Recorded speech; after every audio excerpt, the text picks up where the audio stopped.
ഈ ഒരു കാലഘട്ടത്തിൽ മതസൗഹാർദ്ദം എന്നൊക്കെ പറയുമ്പോൾ എന്തൊക്കെ പ്രശ്നം പോലെയൊക്കെ പല സ്ഥലങ്ങളിൽ ഞാൻ കമൻറ്റുകളൊക്കെ ഉണ്ട്. പക്ഷേ അങ്ങനെയൊന്നും ഞങ്ങൾക്ക് അറിയത്തില്ലാത്ത കാലഘട്ടത്തിൽ ജീവിച്ച മനുഷ്യന്മാരാണ് ഞങ്ങൾ.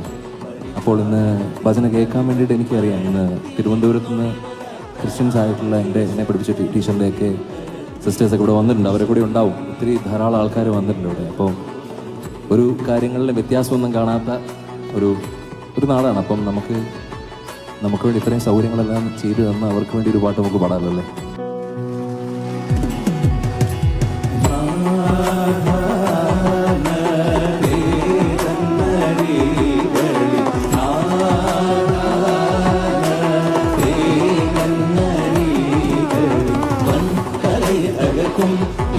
നടക്കുന്നവന്റെ മൊഴികൾ പഴയ തകർക്കും പിഴച്ചു നടക്കുന്നവന്റെ മൊഴികൾ ഓടിയ നെറുകയെ തന്നെ ഓടിക്കുമാതി